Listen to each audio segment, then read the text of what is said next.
RSA po ay isang absolute admission requirement ng UP Manila, especially dun sa mga white colleges na tinatawag natin.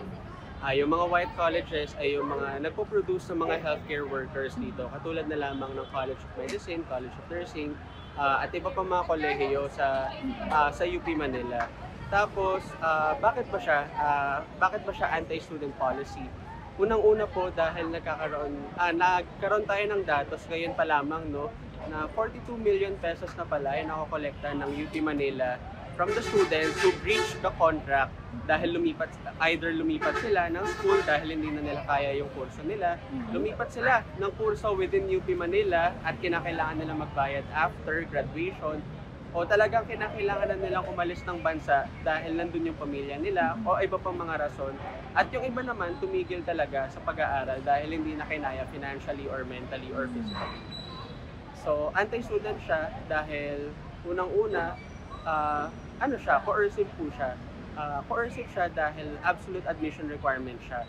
Tayo naman po, di ba, under the universal access to quality tertiary education, ay dapat guarantee tayo sa free tuition law kapag nasa SUCs tayo. Pero sa forma po ng pagkakaroon ng return service agreement, may kapalit yon na kontrata.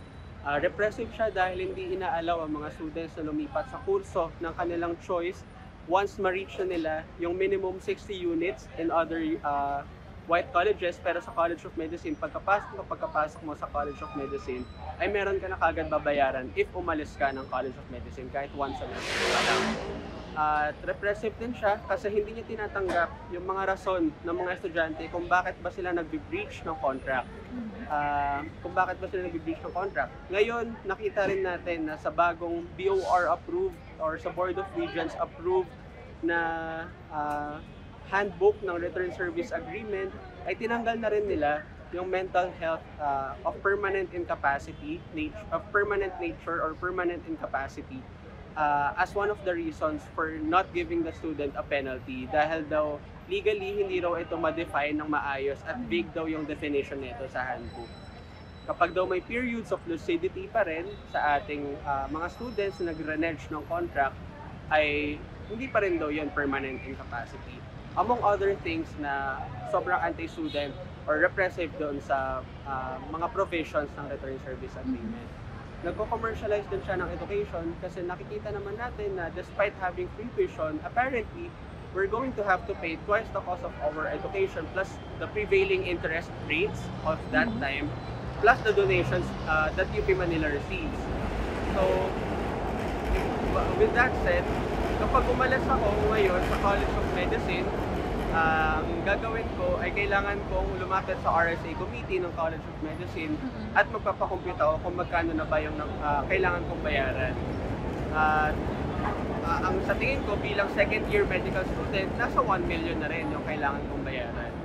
Tapos, nakita rin natin, no, na hindi talaga siya bumubuo ng, hindi din talaga siya nag-encourage ng nation building. Kasi ipinapasa lang sa atin ng gobyerno kung ano ba yung responsibilidad nila. Bakit pa umaalis? Sabi nila ang RSA ay para sa brain drain ng mga healthcare workers sa bansa. Pero siguro nakikita na natin dyan sa PGH, sa libo-libong milya ng pila ng mga pasyente dyan sa PGH, bukod pa dun sa mga tinatanggihan ng PGH, katulad na lamang sa emergency room na tanggapin dahil overflowing na ang mga pasyente, nakikita natin na siguro nasa 1:20 or 1:40 na ang ratio ng ating nurses to patients. Nasa 1:50 or 1:100 na siguro ang physician to patient ratio ng ibang mga public hospitals dito sa bansa. So umaalis sila dahil meron silang overwork, tapos kaakibat pa nito dahil yun nga, mababa rin yung pasahod, mababa rin yung compensation na ibinibigay sa ating mga healthcare workers. Nung panahon din ng pandemic, nung COVID, no, hindi ibinigay sa kanila yung hazard pay nila na siguro aabot na ng milyon-milyon. At hanggang ngayon ay utang pa rin ito ng gobyerno sa ating mga healthcare workers.